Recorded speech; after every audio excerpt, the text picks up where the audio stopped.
Namaskar. Welcome to another episode of Samvad and Samadhan. In this episode, we'll be talking about the role of NGOs. Currently, in India, more than 3 million NGOs are working in various capacities. They have been the part of India's development cycle. And not just that, they're the key player handling various crises in far-flung rural areas of this country. Today, I'll be talking about one such NGO working in various fields like disaster risk reduction, climate change, building capacity, and resilience. This NGO is also working in various other least developed and middle-income countries besides India. We will be talking about their role, their vision, their mission, and specifically their key role during the lockdown period. Today, it's my pleasure to have the CEO of Humanitarian Aid International. Please welcome Mr. Sudhanshu Kumar Singh and one of the prominent person associated with this organization and my friend, Mr. Sudhir Kumar. HAI is a global Indian organization working in many countries. This organization is working with a mission to form an Indian civil society of international stature to provide humanitarian assistance and develop initiatives that reduces risk of poverty, hunger and violence in the world. While they are operating in India from around 4 years, but they have handled some of the major crises in such a short span of time with least available resources. Some of the major initiatives undertaken by HAI are as follows. Successfully handling the disaster risk reduction in the severe cases like drought in Maharashtra, flood in Assam, and Cyclone Fani in Orissa.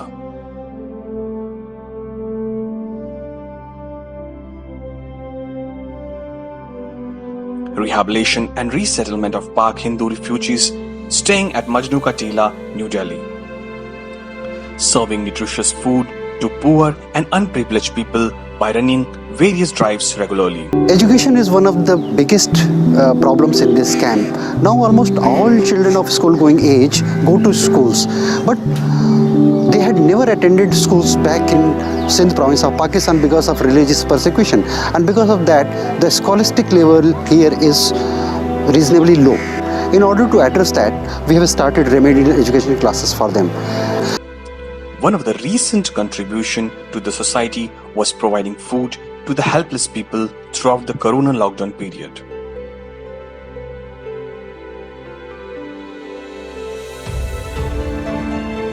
आज जो food distribution का काम है उसमें हमने पूरी research करके families को आइडेंटिफाई किया है हर एरिया से, और जिस फैमिलीज़ को रियल में ज़रूरत है और जो अभी बहुत परेशान चल रहे थे, हमने पूरा उनकी टीम लीडर बनाकर उनको आइडेंटिफाई किया। इसमें हमने दिल्ली पुलिस की मदद भी ली है, RW की मदद भी ली है, और उन लोगों को जब यहाँ बुलाया है तो और जो सामान HAI की तरफ से दिया जा रहा है वो इतना सफिशिएंट है कि वो फैमिली 1 महीने तक बिना किसी के ऊपर डिपेंडेंट हुए अपना काम चला सकते हैं। और जब लोग यहाँ पर आए हैं तो आप देख भी रहे हैं पूरे महीने का सामान जिस तरह से उन्हें दिया जा रहा है, तो लोगों को जो एक में घर में रहने का एक प्रधानमंत्री जी का आह्वान है वो पूरा होगा। लोग बाहर नहीं निकलेंगे और उनके परिवारों को सोचना नहीं पड़ेगा कि उनकी चिंता करने वाला कोई नहीं है। Even though HAI has faced many challenges over the last few years, from raising funds to getting clearances from the authorities to initiate projects, but it has successfully won the trust of people through their good work and has got applause on social media.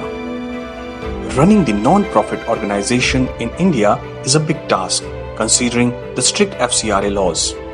On one side, HAI welcomes the change in the FCRA Act for removing the fraud NGOs and taking strict action over their fundings, but on the other side, faces delays in clearances due to the strictness of the new clause in the law, which also brought genuine and small NGOs under the scrutiny. But the big question is still there. When will the small NGOs get support from the system, considering their nature of work?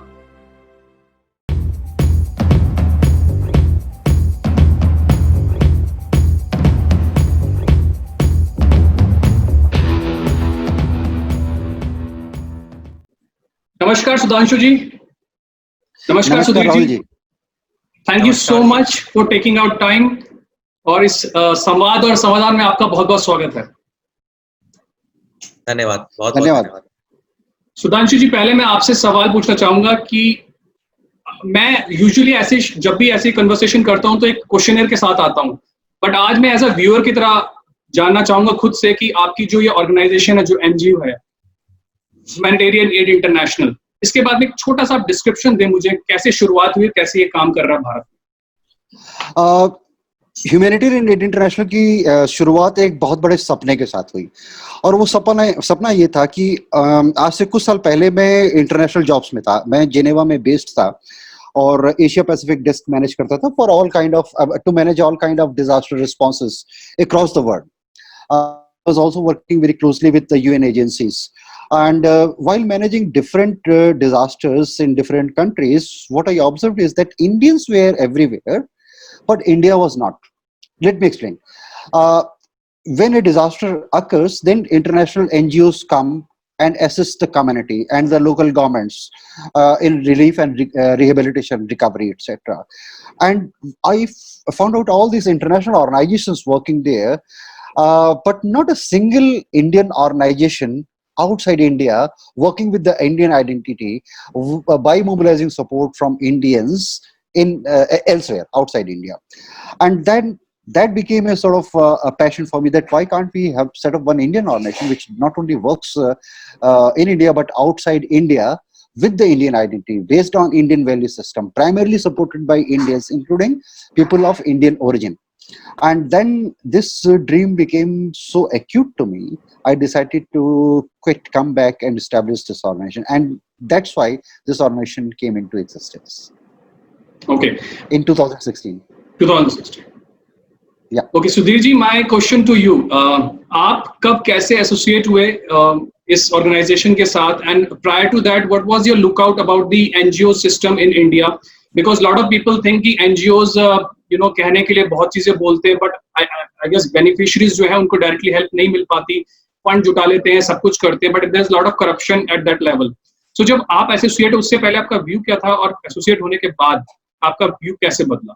बहुत अच्छा question है आपका. NGOs की reputation सचमुच में बहुत खराब है हिंदुस्तान में, और जैसे सब लोग समझते हैं, मेरा भी यही ओपिनियन था मिस्टर सुधांशु से मिलने से पहले. इनकी एनजीओ 4 साल पुरानी है और हमारी मुलाकात 3.5 साल पहले हुई. सोशल मीडिया के ही एक किसी हैंडल ने इनके साथ फोटोग्राफ अपनी ट्वीट की और बताया कि ये आदमी अच्छा काम कर रहा है, तो इसके साथ जुड़िए. So I made a contribution on the credibility of that person who had introduced.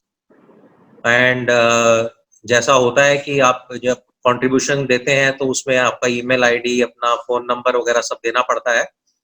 तो इनका कुछ समय बाद मुझे phone आया और he started crying over the phone कि आज तक की पहली इतनी बड़ी contribution है. मैंने कहा सर मैंने तो कुछ भी नहीं, शायद 20,000 रुपए की कंट्रीब्यूशन की थी. कह रहे नहीं, मैं इतने समय से यहाँ धक्के खा रहा हूँ और मेरी पर्सनल सेविंग्स भी सब खत्म हो गई हैं, और लोग मुझे 101, 501, 1100 से ऊपर कभी कोई कंट्रीब्यूशन आज तक किसी ने दी नहीं है.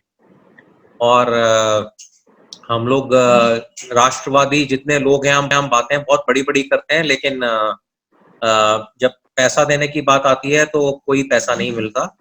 So I was really touched. मैंने कहा नहीं, ऐसा नहीं है सुधांशु जी, मेरे पास किसी अच्छे काम के लिए कुछ पैसे लोगों से इकट्ठे किए और रखे हैं, तो आप मुझे बताइए अपने बारे में, अगर आप जेन्युइन होंगे तो वो पैसे मैं आपको दे दूंगा.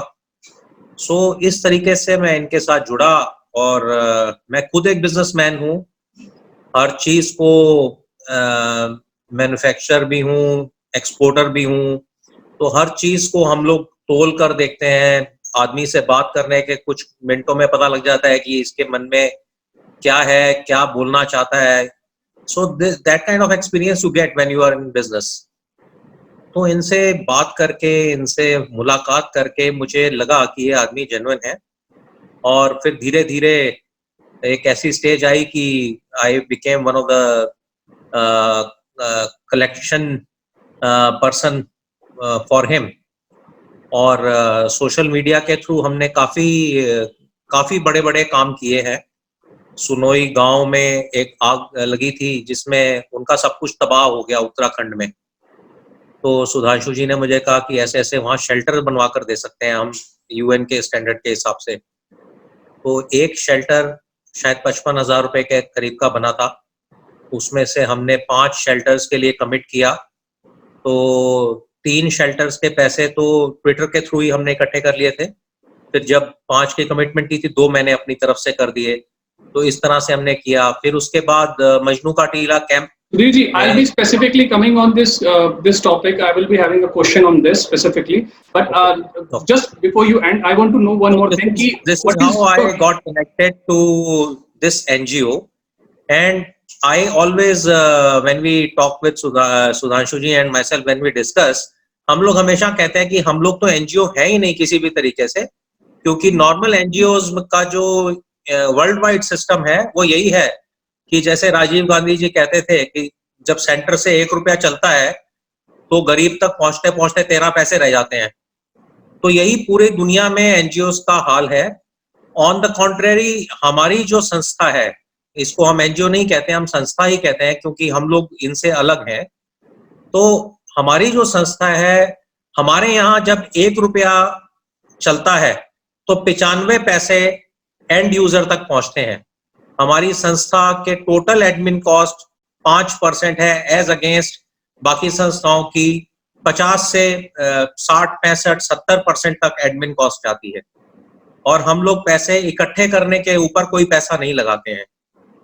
आपको हैरानी होगी कि अभी हमें एक टेलीविजन चैनल ने अप्रोच किया कि आपके लिए हम डोनेशन के लिए एक मैराथन रखते हैं, टीवी मैराथन। ओके। सो हम आपको 3 से 4 करोड़ रुपए इकट्ठा करके दे देंगे। 4 वीडियोस बनेंगे और 2 बार 3 बार उसका टेलीकास्ट होगा और लोग पैसा देंगे और उसके अंदर आपको इनिशियल खर्चा करना है 1.25 करोड़ रुपए का। सो दे वर आस्किंग अस 1.25 करोड़ रुपया कि आप 1.25 करोड़ रुपया कीजिए तो हम एक बहुत बड़ी मैराथन रखेंगे आपके लिए पैसे इकट्ठे करने के लिए, और उससे आपको 3 से 4 करोड़ रुपए की प्राप्ति हो जाएगी। दैट मीन्स बाकी एनजीओज या जो इंटरनेशनल बड़े बड़े नाम हैं जिनके लिए वो ये मैराथन्स करती हैं, उनका 25% का खर्चा आता है फंड्स इकट्ठे करने के लिए, इनिशियल कॉस्ट। और हम लोगों ने आज तक 4 आने नहीं खर्च किए पैसा इकट्ठा करने के लिए। Definitely, this would be an eye-opening for many people who don't know about this. Can I add one more point? Yes, Sudhanshu, please. Actually, when an international organization or a big organization starts fundraising, that time usually on an average they get 1 rupees. Can you just repeat because it was? Can you repeat because वो cut गया था? Yes. A fundraising desk of a big organization, international organization or multilateral organization, when they start this fundraising campaign, at the initial stage, they invest approximately 4 rupees in order to raise 1 rupees. That means they are spending a lot than actually they are getting. So what happens? People usually contribute assuming that their contribution is perhaps going to a flood affected person or for education of a child in slum areas, but it ends up supporting the fundraising desk of an organization. Only once they have reached the break even, afterwards the surplus goes on program. But even afterwards, the recurring cost of the fundraising desk is very, very high. So not many people know that, but we have done enough research on that. Sorry, Sudhir, for interrupting. Before going to my second question for you, Sudhanshu ji, the second question is to you only. As you told me that you were working in Geneva. Sudhanshu ji, your mic is off, I guess.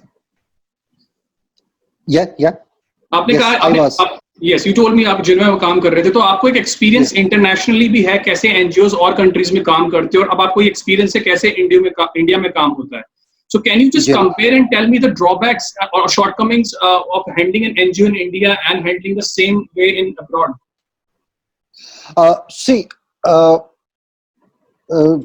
There has been an evolution of civil society organizations, no? And if I just talk about evolution of civil society organizations in India, then we can see different phases of the evolution. We had civil society organizations even during Vedic time, but if we see more concretely, during the colonial time, during the period of reforms, Renaissance, we started seeing a surge of new kind of organizations, primarily for social reforms, Arya Samaj, Brahma Samaj, etc., etc. After independence, the pattern got a little changed because we started facing different kind of problems after the partition, influx of refugees from Pakistan, and another set of civil society organizations emerged, which were primarily assisting the government in rebuilding of the nation, helping the refugees. And if you see the first couple of 5-year plans of the government of India, that time Indian civil society organizations were mobilizing in kind and cash support to contribute to the 5-year plan in order to accomplish some of the activities under that.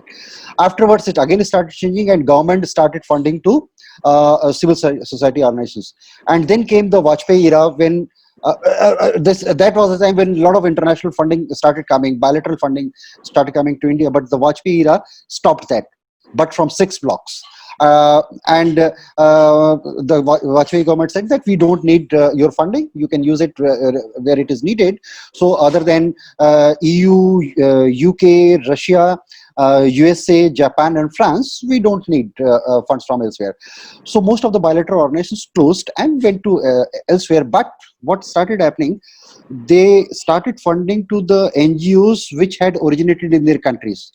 So now international organizations started getting this momentum in India. They started getting strengthened in India.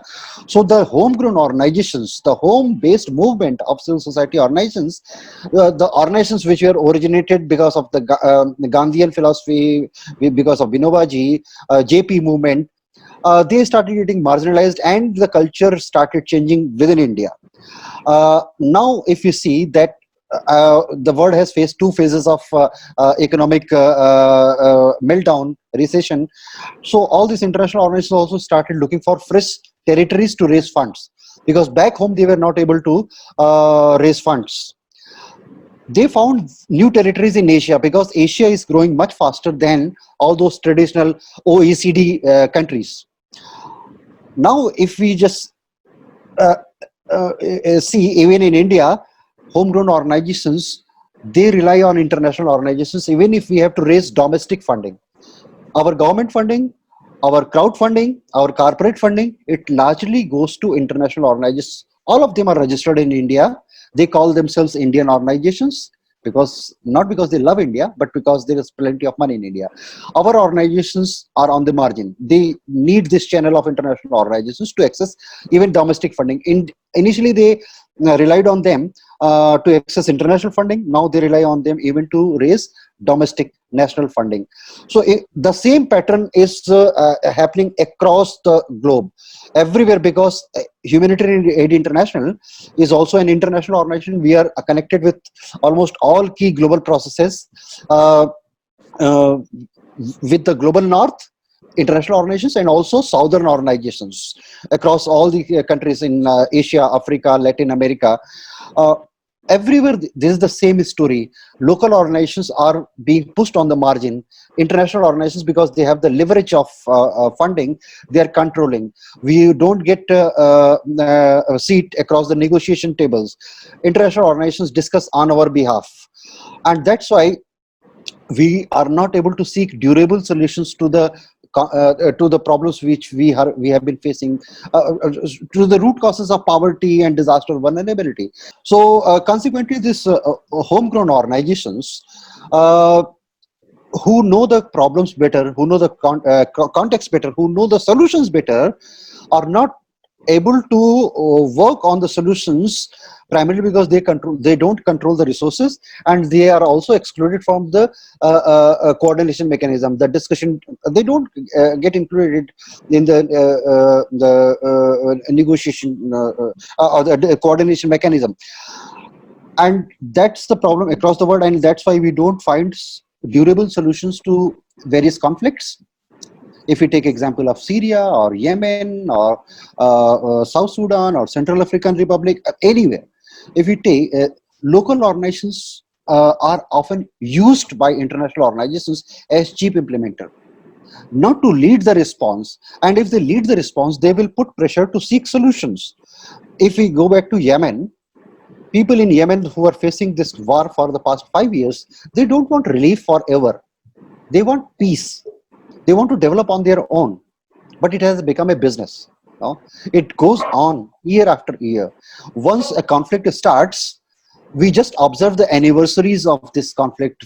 We don't know when it is going to end, whether it's Afghanistan or Sudan or South Sudan since the time it was created, or Somalia or Central African Republic or Yemen or Syria or Iraq, you just name it. It's all because of a hegemony of international organizations pushing the local actors. When I say local actors, it's not only the NGOs but also government. In some contexts, even governments are not very helpful. Yeah. So, yeah, okay, it's connected, yes. So you mean to say that in India, still the international NGOs who are registered in India, but they are running outside, gets more benefit than the local NGOs. Okay, so I'll be coming back to you again, but before that, Sudhir ji, मेरा आपसे ये question है कि social media का कितना support रहा आपको इस थ्रूआउट इस पीरियड में इस एनजीओ के साथ काम करते हुए, और क्योंकि मैंने देखा lot of time you have run the campaign for various small issues and handling crisis like Majnu का डील एंड ऑल. सो आप थोड़ा एक्सप्लेन करेंगे सोशल मीडिया ने कैसे हेल्प किया आपकी और क्या ऑड्स आपने फेस किए? सोशल मीडिया ने बहुत साथ दिया मेरा, प्रोबेबली हमारे काम को देखते हुए, प्रोबेबली बिकॉज हम लोग जरूरत से ज्यादा ट्रांसपेरेंसी रखते हुए शायद दिन में 2-2, 3-3 ट्वीट्स हम करते हैं. कभी सुधांशु जी करते हैं, कभी ह्यूमैनिटेरियन एड इंटरनेशनल ट्वीट करती है. मतलब चूंकि एनजीओ के नाम के साथ ही बदनामी जुड़ी हुई है, तो हम लोग बहुत केयरफुल रहते हैं कि जिस व्यक्ति ने हमारे ऊपर इतना भरोसा करके हमें पैसे दिए हैं, उसको उसके पैसे की वर्थ दिखनी चाहिए. राहुल, आपको बहुत खुशी होगी ये जानकर कि हमने पिछले 3.5 सालों में काफी सारी कैंपेन्स की हैं और बहुत साथ दिया है मेरा. मैं शुक्रगुजार हूँ, धन्यवाद देता हूँ बहुत बहुत अपने फॉलोअर्स का, अपने दोस्तों का जो सोशल मीडिया पर मेरे साथ जुड़े, जिन्होंने आंख बंद करके लाखों रुपया हमारी संस्था को हमारे भरोसे पर दान दिया और हमने उनके एक एक पाई का हिसाब अपनी वेबसाइट पर, अपने काम से, अपने photographs, video proofs, everything we have provided to build credibility of our organization. जैसे सुनोई गांव के अंदर हमने शेल्टर्स बनवाए, ऐसे एक लेडी जिनका पैर कट गया था फरीदाबाद में एक ट्रेन एक्सीडेंट में, उनके लिए जब हमने ट्वीट किए तो लाखों रुपया घंटों में इकट्ठा हो गया उनके इलाज के लिए, उनकी रिहेबिलिटेशन के लिए. उनका जयपुर फुट लगवाया हमने, उनको बैसाखियां दी, उनको हमने व्हील चेयर ऑर्गेनाइज करवा कर दी.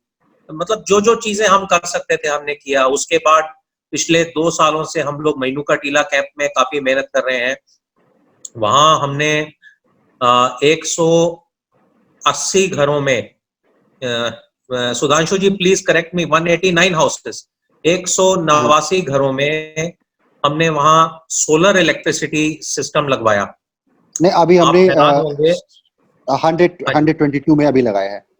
122 में, सॉरी, 122 घरों में हमने सोलर इलेक्ट्रिसिटी सिस्टम लगवाया, जिसके अंदर हर सिस्टम में एक सोलर पैनल, एक बैटरी, 2 LED बल्ब्स, एक पंखा और एक USB चार्जर उनका मोबाइल चार्ज करने के लिए, ये था.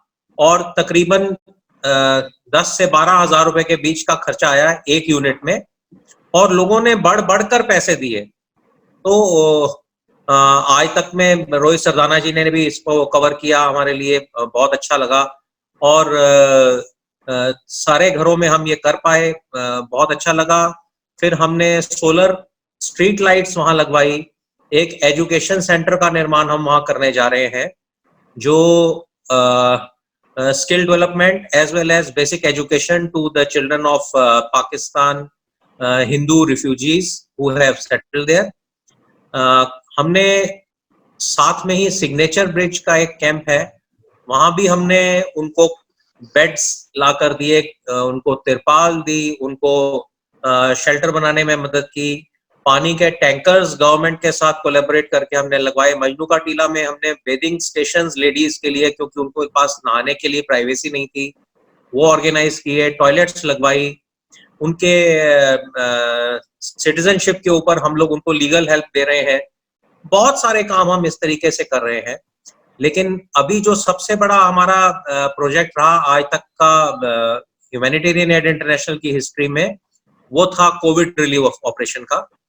आपको खुशी होगी ये जानकर कि हमने तकरीबन 55 लाख रुपया इकट्ठा किया है सोशल मीडिया से from lockdown date till now. Wow, that's an achievement.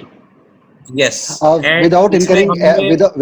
without incurring a single paisa on एक fundraising. पैसा भी हमने वो फंड्स इकट्ठा करने के लिए खर्चा नहीं किए बिना हमने 55 लाख रुपया सोशल मीडिया से इकट्ठा हुआ, जो सिर्फ हमारी क्रेडिबिलिटी पर हमारे दोस्तों ने, हमारे जानने वाले और हमें ना जानने वाले सोशल मीडिया के हैंडल्स ने कंट्रीब्यूट किया है।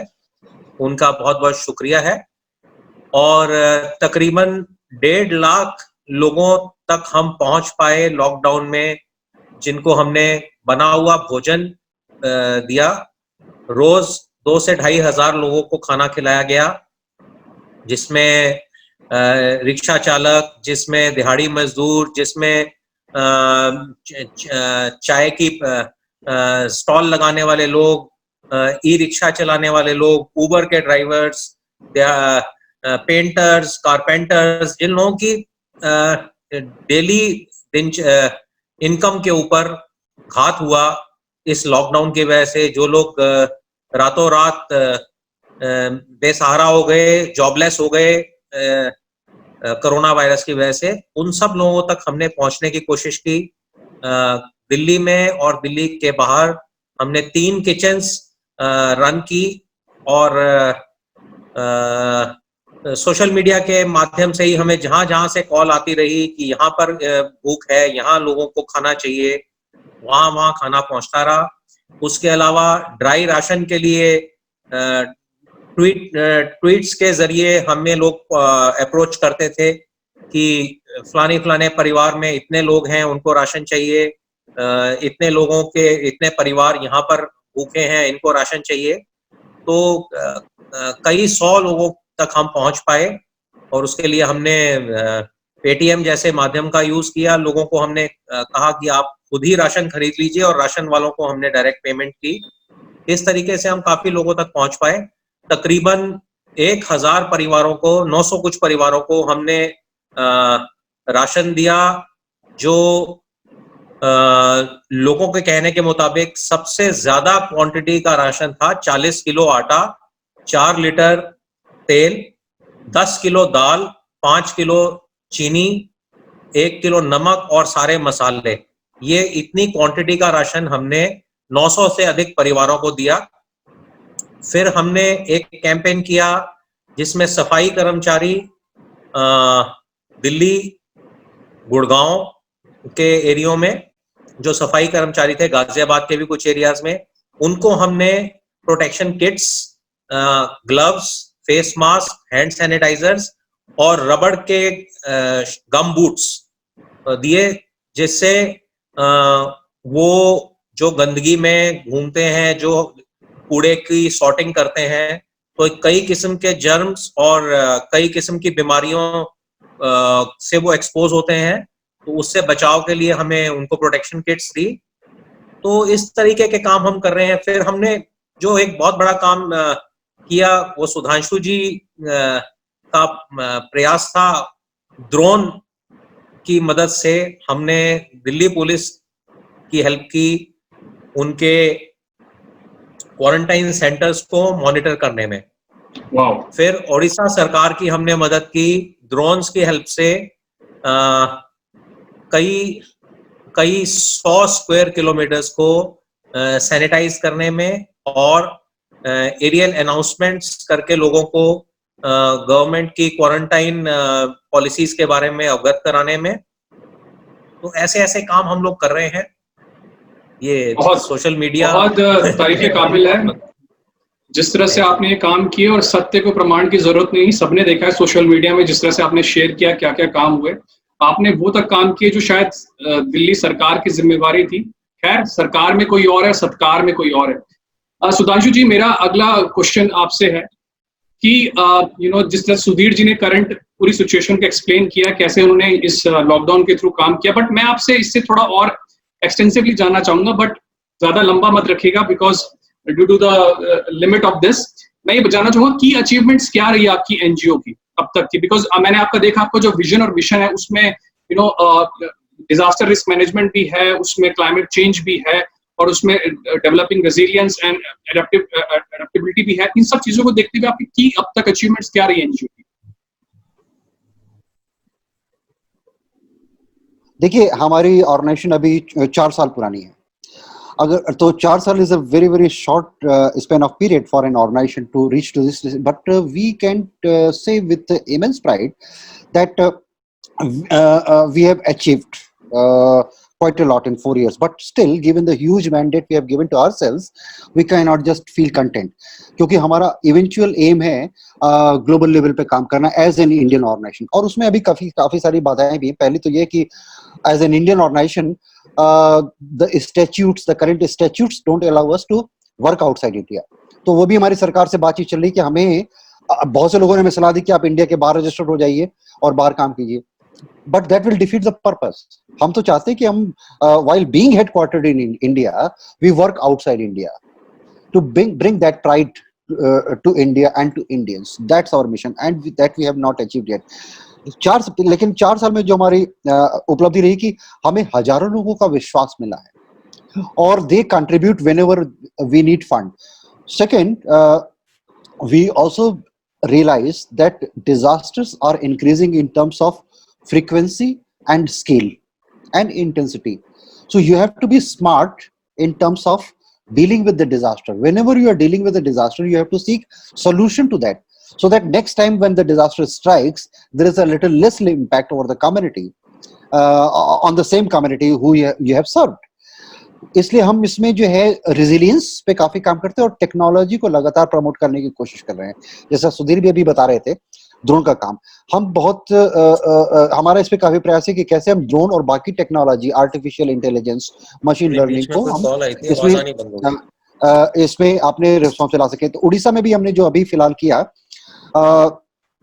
पुलिस को तो सपोर्ट किया ही to disinfect public spaces, also we supported Odisha police also for surveillance to observe whether people were adhering with social distancing norm or not, and also we deployed public announcement loaded drones to disseminate information on do's and don'ts.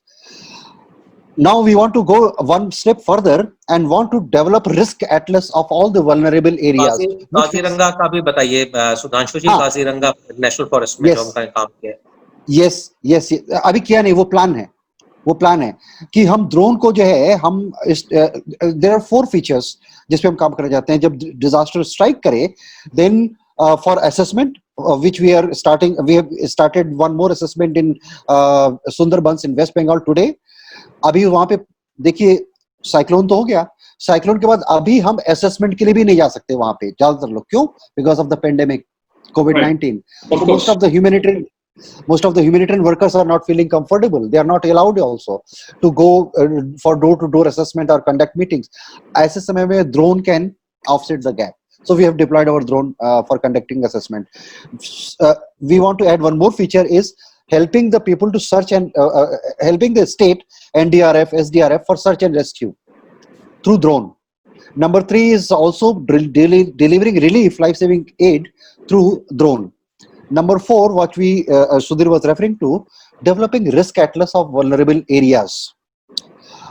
We know this area is disaster prone, and if it's disaster prone, there are a number of reasons to that. So we study the reasons through artificial intelligence and come up with a long-term plan which can go and inform the development programs that this is how you have to systematically address the risk and vulnerability factors. So this is one. The next is within 4 years time, we are an organization of global repute, and it's because we are disruptive. We speak what we believe in. without trying much to be diplomatically and politically correct. And at the global level, we are recognized because we challenge the power structure if we see a flaw in that. Let me take 30 seconds to explain that. I was talking about how the funding, global funding, is controlled by international organizations and their surrogate offices in the developing countries. Of the total funding available at the global level, only 0.2% was reaching to local organizations in 2015. Only 0.2. Yeah. To the organizations which are always at the forefront of a response. If a disaster strikes, it's the local organizations who reach first, not the international organizations or UN agencies, but their share of the global funding was 0.2%. So a global commitment was made in 2016, which is called through World Humanitarian Summit, which was held in Turkey, Istanbul, which is called the Grand Bargain, where all the donors, UN agencies assembled and made a commitment that by the year 2020, which is now, at least 25% funding will be passed on to local organizations, from 0.2 to 25%. That's quite a big surge. That's a big surge. But if you track the record now, it's now even perhaps less than 0.2. Despite the commitment and commitments made by who? All the big donor countries like US, UK, France, Germany, Russia, Australia, New Zealand. Rahul, जो सुधांशु जी हिंदी में कहना चाह रहे हैं वो ये कह रहे हैं कि हमारे जो लोकल एक्टर्स, जो छोटी संस्थाएं जो एक्चुअल में काम कर रही हैं एंड पॉइंट पर, उन तक जो पैसा पहुंचना चाहिए वो भी बड़ी ऑर्गेनाइजेशंस नहीं पहुंचने दे रही हैं, उस पर भी वो कब्जा कर रही हैं। हमारी जैसी कंट्रीज में जहां पर से फंड्स हमें मिलने चाहिए लोकल ऑर्गेनाइजेशंस को, वहां भी उन्होंने इंडिया के नाम से अपनी संस्थाएं खोल दी हैं ताकि वो लोकल संस्थाओं की तरह आइडेंटिफाई किए जाएं और उनको यहाँ के फंड्स भी मिल पाएं। उसी के खिलाफ हमारी जंग चल रही है। यस, अब ये देखिए, अब इन्होंने कहा कि by the year 2020 at least 25% funding will be passed on to local and national organizations. Then what did they do? They set up their offices in countries like India. They got registered here and they said, this is the local organization, this is the national organization. आप एक दो example दीजिए ना। जो अभी नाम लेना तो नाम, अब कोई भी इंटरनेशनल ऑर्गेनाइजेशन ले लीजिए, सब रजिस्टर्ड है इंडिया में, तो उनके इंटरनेशनल हेडक्वार्टर्स जो है वो पास ऑन कर देते हैं 25% to their country offices and से we have made fulfilled our commitment of passing on 25% to local organizations. It's basically the same setup. Now I can correlate to what you said. अब इस पे हम बहुत aggressively काम, इस पे हम बहुत एग्रेसिवली असर्टिवली काम कर रहे हैं. It's an open corruption, isn't it? It is. But why nobody is bothering to take any action against it? We came up. Action लेना तो एक अलग बात है, हमारी जैसी संस्थाओं के FCRA लाइसेंस तक अटके हुए हैं red tape. I'll come to it. I'll come on it because my next question is इसकी दो वजह है.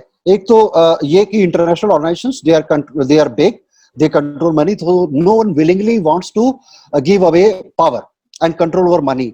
इंडियन ऑर्गेनाइजेशंस जो है, इंडियन ऑर्गेनाइजेशंस दो वजह से इस पे काम नहीं कर पाती. एक तो उनको पता ही नहीं है कि पॉलिसीज क्या है, ग्लोबल लेवल पे हो क्या रहा है. They are never into this, they are struggling for survival. दूसरा, अगर उनको पता चल भी जाता है, they don't feel confident to challenge this power structure because they fear losing funding.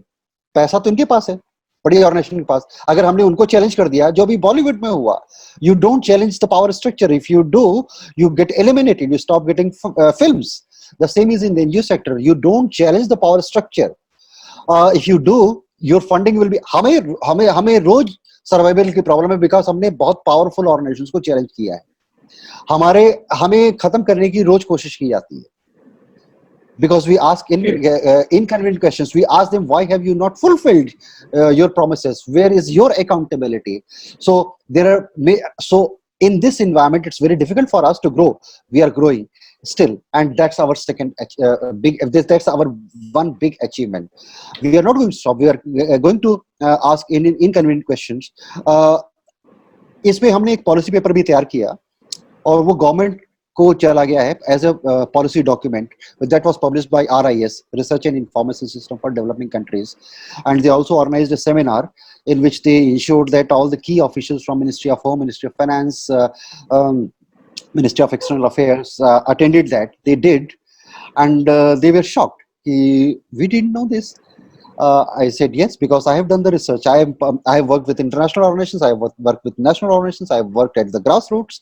I have studied. I have worked with UN agencies. I have so I know all these challenges and problems. So they said, let's see what we can do. But not much has been done. Even if we see our national setup, it's the international organizations. They are everywhere through their country offices. Our government. Even if you are not getting support from the top, but at least from the bottom, people are directly contributing. That is your big achievement. That is actually the real meaning of running an organization like that. That people should believe you at first hand. Right. Anyways, exactly. That's yes. Sudhir ji, मेरा next question आपसे ये है कि social media के through जब आप ये campaign करते हैं, तो क्या आपने कभी कोई फ्रॉड होते हुए देखा? किसी ने आपसे हेल्प मांगी हो? किस तरीके से आपको, क्योंकि हम वही देख पाते हैं जो आप डालते हैं, लेकिन थ्रू मैसेजेस जो डायरेक्टली डीएम आपको आते हैं, क्या कुछ लोग आपसे फ्रॉड करने की कोशिश भी करते हैं, चाहे वो कंट्रीब्यूशन की साइड से हो या हेल्प लेने की साइड से हो?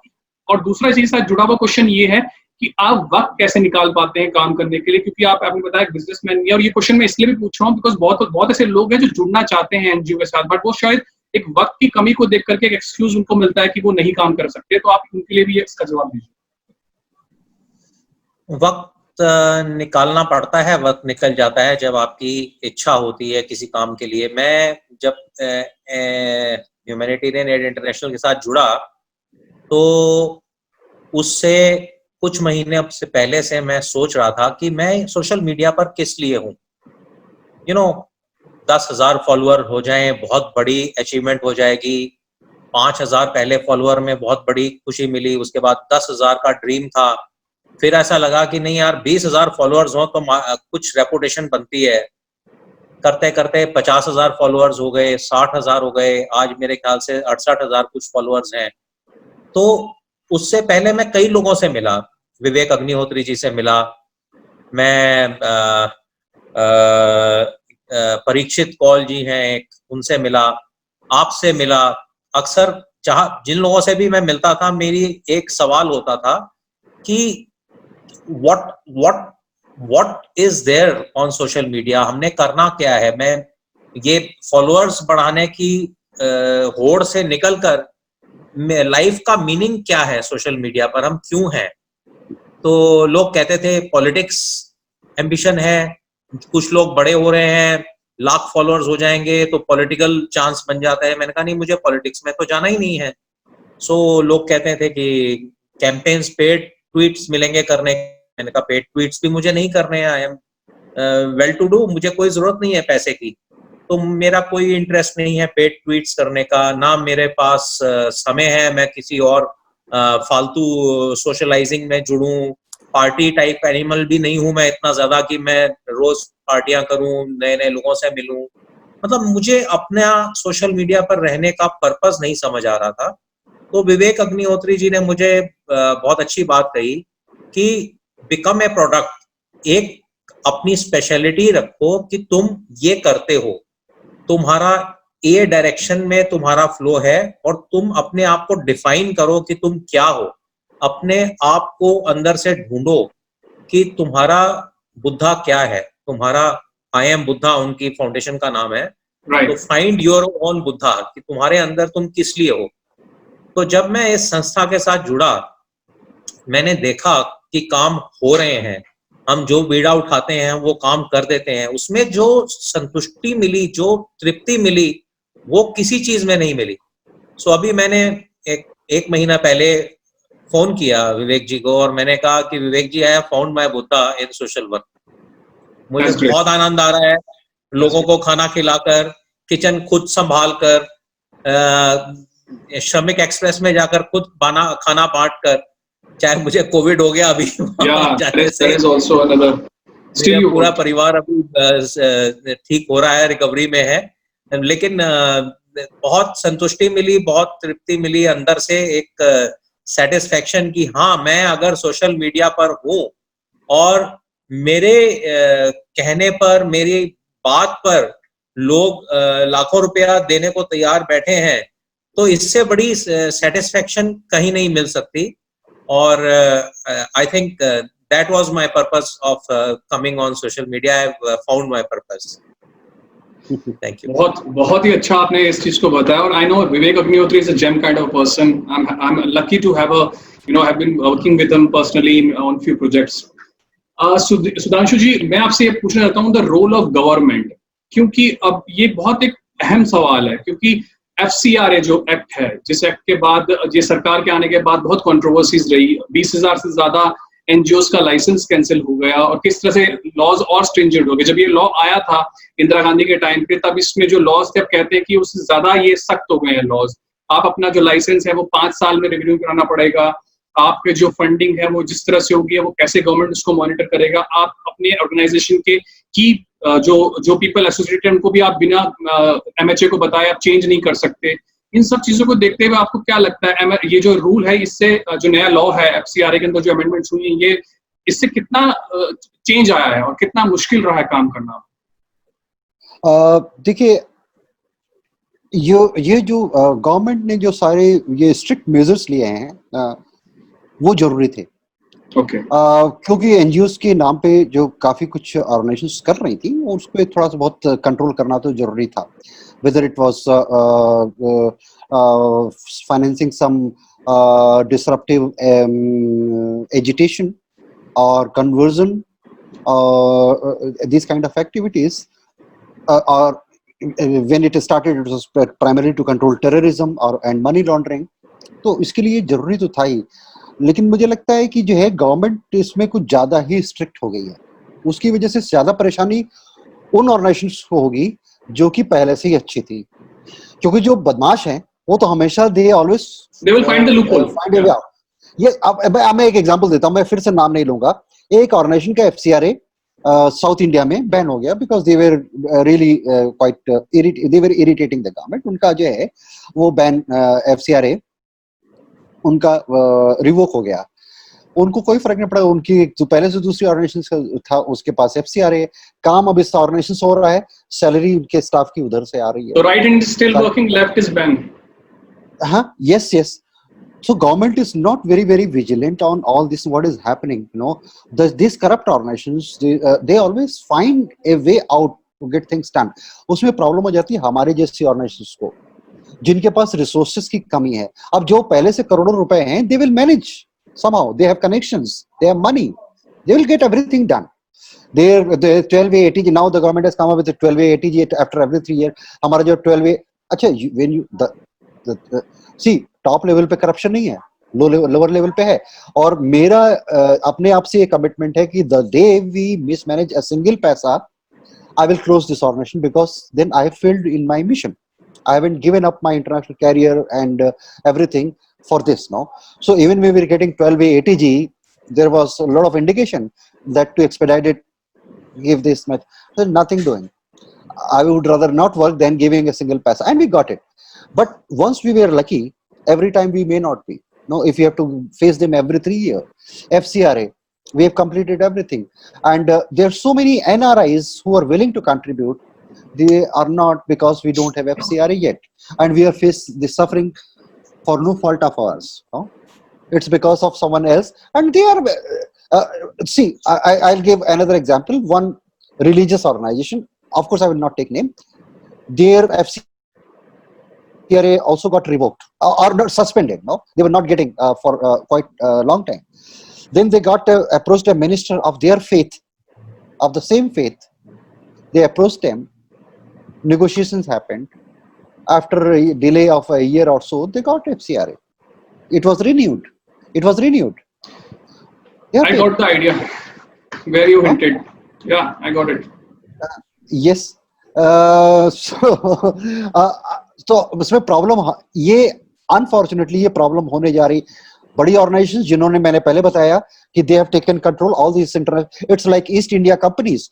Earlier we had one, now we have many East India companies here who have taken control of the funding available in India. They have money, they have connection. See, I was somehow I approached a big cinema actress, asking that we don't have money. Rahul मुझे Uh, दूसरे account से लेना मेरे battery please. uh, so we asked them, we don't have money. If you become our brand ambassador, that will help us to raise some funding. We never got any reply. But after a few days, I read in the newspaper that this lady became a brand ambassador of one of the multilateral agencies. So the brand attracts brand. Who is going to help? So all these big organizations have brand ambassadors from Bollywood. They have radio stations, TV news channels, and they help them to. They are helping to raise funds to who already have enough money, who already have offices in 10 countries in Europe, America, Australia, who are raising funds everywhere. It's like multinationals. So they take money from one country, invest in on fundraising in another, and then this is how they capture here. They will get things done. Who is suffering? The grassroots organizations. Right. Yes, who struggle to pay salaries even to their core staff, who can't even run a website because even renewing website requires some cost every year for renewal of domain name, server charges. They don't have, because all these big organizations, and unfortunately there is not enough discussion on that. We need the government to understand this so that they create facilitative. See, however competent a government is, you cannot negate the role of civil society organizations. They complement the government. They don't take over the role of government, but they complement. Like COVID-19 response, the government asked us to do the work because it was overwhelming for them. Civil society has a very, very important, significant role to play. For that, government should weed out the bad ones, facilitate the good ones, and strengthens the Indian homegrown organizations who are credible, who are honest. So the system was created perhaps for that, but unfortunately it is harming these good ones, facilitating the bigger ones. Yeah. Sudhir ji, कितने लोग जुड़े हैं हाल फिलहाल में, कितने volunteers जुड़े हैं और कैसी ऑर्गेनाइजेशन मैनेज हो रही है जब से आपने ज्वाइन किया? वॉलंटियर्स हमारे साथ बहुत ज्यादा नहीं जुड़े हैं क्योंकि लोग अपने कामों में बहुत व्यस्त हैं, लेकिन हाँ, जब जहां जरूरत होती है कभी हमारा हाथ रुका नहीं है, and I am very grateful to God for this. जैसे 2500 खाने के पैकेट बनाना तो एक पार्ट था हमारी इस मुहिम का, लेकिन दूसरा पार्ट था उन 2500 पैकेट्स को जरूरतमंदों तक, भूखों तक पहुंचाना. तो उस वक्त हमारे साथ सोशल मीडिया में कई बड़े बड़े लोग जुड़े. तेजिंदर बग्गा जी जुड़े, वैशाली पोद्दार जुड़ी, अंकित ने काफी खाने के पैकेट बंटवाए. इस तरीके से एक मनीष मोदी हैं, वो जुड़े, और मनीष मुंद्रा जी जो कि हिंदुस्तान में नहीं थे. He is doing a lot every day. उन्होंने भी हमारी फाइनेंशियली काफी मदद की. मतलब जब जहां हमें जरूरत पड़ी, लोग अपने आप जुड़ते चले गए, मिलते चले गए, और हमारा हाथ नहीं रुका. I always believe in that saying. Management का लेसन है एक कि you roll up your sleeves, get down to the wheel, and God will automatically help you go through. तो हमारे साथ वही हुआ कि हमने बस अपना बीड़ा उठाया और कमर कस के जुट गए काम करने में, और अपने आप कारवां बढ़ता गया और काम होते चले गए, लोग जुड़ते गए.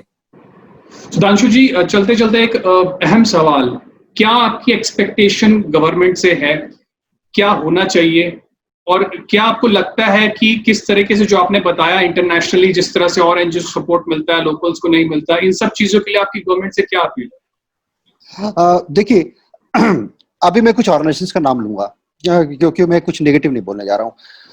चाहे ऑक्सफैम है या केयर इंडिया है या कैथोलिक रिलीफ सर्विसेज है या वर्ल्ड विजन है, ये अगर आज ग्लोबल हैं तो इसलिए क्योंकि इनकी गवर्नमेंट्स ने इनमें इन्वेस्ट किया फॉर डिकेड्स. जब इंडिया में ये this I am forgetting this title 2 और food used to come, it used to come through CARE and CRS, World Vision etcetera. तो गवर्नमेंट ने इन्वेस्ट किया, इसलिए ऑर्गेनाइजेशंस ग्लोबल हो पाई.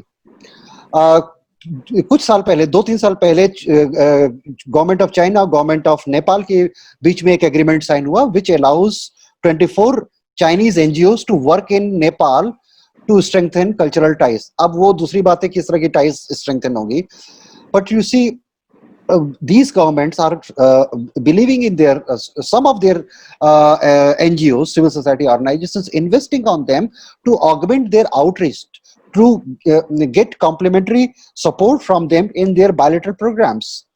हमारी गवर्नमेंट भी अगर वो कर सके, ब्लैंकेट अप्रूवल देने की जरूरत नहीं है, आप अपना सिस्टम लिखिए, vet the organization, so you identify good organization, good Indian organization. When I say Indian organization, genuine Indian organizations, not a surrogate organization, international organization which is now registered in India. Invest on them, trust them, and have partnership with them nationally, internationally. बाहर India के जो काम है अभी तक ज्यादातर hardware पे है गवर्नमेंट ऑफ इंडिया का. Let's move to software also. People to people contact हमें बहुत जरूरत है, क्योंकि हम किसी भी अपने आस पड़ोस के देशों में भी देखें तो इंडियंस की इंडिया की जरूरत है.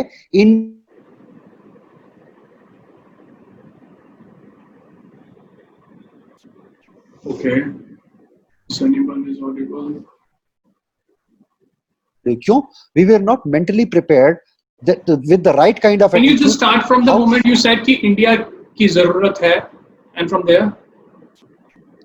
Yes, मैं कहता हूं कि अगर अपने अड़ोस पड़ोस में देखें या अफ्रीका में देखें, इंडिया की जरूरत है, लेकिन इंडियन से फिर भी लोग अभी चिढ़ते हैं. I would say why? Because Indians are not prepared to go to developing countries with the right attitude. We show arrogance. Nepal में India, after the earthquake, India was the biggest donor. But Right. what happened? We got more hatred. And we can't blame Nepalese for that. We have to blame ourselves because we went there with big brother attitude. No? With arrogance. This is what we do in Africa or Afghanistan or Bangladesh. And that's why when you engage civil society organizations through long-term planning, then civil society organizations like us will also inculcate right attitudes that when we are going, if we are helping a disaster-affected person, we never treat them as beggar. We treat them as a needy person, and we feel thankful that this person is receiving assistance from us. This right attitude is very important. So whenever with this right attitude, if we go to neighboring countries, complement our government of India's bilateral programs, we can help them to strengthen people-to-people relationship, whether it's a Nepal or African nations or Philippines or Pacific countries. Wherever government of India's line of credit or bilateral programs, we can please play significant role in that. Government can utilize us. It's up to them. Right. Sudhir ji, आखिरी सवाल अब आपसे. वैसे तो ये सवाल मुझे सुधांशु जी से पूछना चाहिए था, but since you are the part of this organization from last 4 years, as you just said, so what is the biggest challenge in running a non-profit organization? What he all told me, but अगर हम बहुत ही crux में बात करें और layman terms में जो आपने face की हो अब तक, except the fund, the kind of the process we have here in considering the donation and everything, वो क्या है? सबसे बड़ा चैलेंज ये है कि जब तक आप एक बहुत बड़ा नाम नहीं बन जाते, मेरे ख्याल से वो नेचुरल प्रोसेस है, कई साल लगते हैं एक नाम बनाने में, तब तक आपको हर वक्त अपने आप को प्रूव करने की जरूरत है. हमें बाकियों से 4 गुना ज्यादा मेहनत करनी पड़ती है. जैसे कहते हैं कि रोज ताजा नया कुआं खोदना पड़ता है पानी निकालने के लिए, इस तरीके से हर प्रोजेक्ट के लिए हमें एक नई मुहिम स्टार्ट करनी पड़ती है, पैसे इकट्ठे करने में और उसके ऊपर ठीक तरीके से पैसे को उसको खर्च करने में, और फिर अपने डोनर्स को जवाबदेही देने में कि ये रहा, आपने ये पैसा दिया था, ये हमने इस जगह ठीक खर्च किया है. इसका पाई का ब्यौरा हम अपनी वेबसाइट पर देते हैं. और अभी एक क्लासिक एग्जांपल है, किसी ने ऑस्ट्रेलिया से 25,077 रुपए भेजे हमें, जो उनकी करेंसी के इक्विवेलेंट जो भी था उस दिन का 25,077 रुपए का अमाउंट बन रहा था. तो मैंने जब ये हमारी ड्राइव खत्म हुई तो मैंने एक ट्वीट किया कि ये लिंक है, ये वेबसाइट के ऊपर, ये पेज के ऊपर आपके हर डोनर का नाम और उनके दिए हुए दान के पैसे का ब्यौरा दिया हुआ है, और जो जो खर्च हुए हैं ये खर्चों का भी ब्यौरा दिया हुआ है। तो उनका तुरंत मुझे डीएम में आ गया कि मेरा नाम तो इसमें नहीं है, मेरे 25,077 रुपए तो नहीं दिख रहे हैं इसके अंदर। तो मैंने भी बिना वेरीफाई किए मैंने सुधांशु जी को खड़का दिया जी कि ये इनके पैसे नहीं दिख रहे हैं, इसका मतलब और भी कोई ना कोई केस हो सकता है, and we are questionable, we are responsible for every penny जो लोगों ने दी है। तो इधर सुधांशु जी ने ढूंढना शुरू किया, उधर मैंने ढूंढना शुरू किया, और मिल गया उनके नाम के आगे, मेरे ख्याल से जो भी उनका नाम था उसके आगे वो 25,077 की जगह 26,300 कुछ रुपए बन गए थे वो। एंड बिकॉज बैंकिंग के अंदर उन्होंने तो डॉलर्स में पे किया था, उस दिन का करेंसी रेट के हिसाब से वो 26,000 कुछ रुपए थे, तो हमारे अकाउंट में 26,000 उतने रुपए ट्रांसफर हुए। देन आई टोल्ड हिम कि 319 नंबर पर आपका नाम है जी लिस्ट में, और ये अमाउंट आपने दिया है। So he was also very embarrassed. He said, I should have looked for my name rather than putting you through this inconvenience. But yes, लोगों के दिमाग में आज भी ये है कि अगर एनजीओ है तो लोचा होगा, इसके अंदर जरूर कुछ ना कुछ गड़बड़ करते होंगे। So उसको हर वक्त हमें फाइट करना पड़ता है, यही हमारा एक चैलेंज है। That's it. Banji, you raised your hand to add something. Yes. Yes, इसमें एक चीज मैं ऐड करना चाहता था कि लोगों की अपेक्षा एनजीओ से होती है कि वो काम तो कर दें, लेकिन काम करने के लिए हमें व्यक्तियों की जरूरत होती है, और हर व्यक्ति की अपनी जरूरत होती है, हर व्यक्ति के अपने सपने होते हैं, इसलिए उनको सैलरी चाहिए। अब हमारे एक इंक्रीजिंग ट्रेंड हो रहा है कॉर्पोरेट सेक्टर में भी, when you submit a project proposal, they dislike if you have budgeted for salaries or overhead cost, etc. They want to reduce it to the extent, to the maximum extent possible. If it is zero, they will be happy. ये attitude change करना बहुत जरूरी है। क्योंकि देखिए, हमारा जो काम है वो कॉन्ट्रैक्टर का काम नहीं है कि हमने यहाँ से राशन उठाया और लोगों को दे दिया। बिल्कुल, ये तो कोई भी कर सकता है, लेकिन इस राशन को डिलीवर करने में एक बड़े प्रोसेस की जरूरत होती है, और राशन हमने इसलिए डिलीवर किया है in order to address food insecurity. And food insecurity is one thing which may happen every day, because we need food every day. So how to design food so that I become capable to earn my food every day instead of you giving me food every day? उसके लिए हमें development planning करनी होती है। Development planning करने के लिए I need a proper staff who need a decent salary every month, because he has a family, he has an ambition, he has to pay fees to his school fees for his children. No one has this understanding. तो humanitarian workers जो हैं, इनकी हालत बहुत खराब है। जो खासतौर से जो छोटी ऑर्गेनाइजेशंस के साथ काम कर रहे हैं, उनको प्रेडिक्टेबल फंडिंग नहीं है, तो कभी जब प्रोजेक्ट आ जाता है तो उनके पैसे मिल जाते हैं, सैलरी मिल जाती है। जब प्रोजेक्ट नहीं आया तो उनकी हालत भी बेनिफिशियरी जैसी हो जाती है, क्योंकि उनको पैसे नहीं मिल रहे हैं। कल नौकरी चली गई तो उनके पास ना पीएफ है, ना ग्रेच्युटी है, ना कोई सोशल सिक्योरिटी है। ह्यूमैनिटेरियन वर्कर्स के ऊपर किसी का ध्यान नहीं, खासतौर से जो छोटी ऑर्गेनाइजेशंस के साथ काम कर रही हैं। बड़ी ऑर्गेनाइजेशंस की तो बात मत कीजिए, उनके तो 2-2, 3-3 अपार्टमेंट्स बन चुके हैं। They are fully secure because there is huge salary disparity. तो अगर इसको भी आप हाईलाइट कर सकें, I think you will do a huge favour for this invisible actors who do commendable work. ये जो आप देख रहे हैं ना सुधांशु जी का बैकग्राउंड, यही हमारा ऑफिस है। ये सुधांशु जी का रेजिडेंस का एक ड्राइंग रूम है, वही हमारा दफ्तर है, क्योंकि हमारे पास ऑफिस लेने के लिए पैसे नहीं है। सुधांशु जी को एक दिन मैंने दोपहर को फोन किया कि आप कहाँ हैं, तो 44 डिग्री का टेम्परेचर था उस वक्त दिल्ली में। सुधांशु जी कहते हैं मैं मार्केट आया हूँ एक फोटोकॉपी करवाने के लिए। So I felt very angry at that time. I told him कि आप एक एनजीओ चला रहे हो, लाखों रुपया हम इकट्ठा कर रहे हैं, आप फोटोकॉपियर नहीं है आपके घर में? उन्होंने कहा नहीं, आई कांट अफोर्ड, हमारे पास बजट नहीं है फोटोकॉपियर का। तो मुझे एक ट्वीट करना पड़ा था कि किसी के पास अगर कोई फोटोकॉपियर है तो हमें दीजिए। तो somebody gifted us a photocopier. That is how we are managing this so-called NGO. If you call our organization an NGO, हम ऐसे स्ट्रगल कर रहे हैं। Yes. चलते चलते आपने बहुत बड़ी बात कही है, बहुत बड़ी बात है। आपने छोटी सी बात जो आपने एक्सप्लेन करी, शायद ये अपने आप में बहुत बड़ी बात है। और मैं यही कहूंगा कि if you have name as an NGO, no matter you do your work और not, you will get trust and you will get fund. But if you are genuine, you don't have name, you won't get trust, even if you work hard day and night. So I hope in future the situation of our NGO system, our government system, and everything which is involved in an NGO for its working will improve. और मेरी खासकर दुआ है humanitarian day international के लिए कि वो जिस तरह से काम कर रहे हैं ऐसे काम करते रहें, और जिस तरह से लोगों का सपोर्ट आपको मिल रहा है शायद ये आपकी एक रियल अर्निंग है, और मेरी पूरी दुआएं हैं कि आप ऐसे ही आगे बढ़ें और अपना काम करते रहें। और मैं भी भविष्य में thank you very much. Thank you so much Dashu ji, thank you so much Sudhir ji जुड़ने के लिए। होप दोबारा फिर मुलाकात होगी। Thank you. जरूर, बहुत thank you. Thank you. So are we ready? 3, 2, 1. So this is it for this episode. We will be back again with another issue on Samvad and Samadhan. Till then, like, share and subscribe.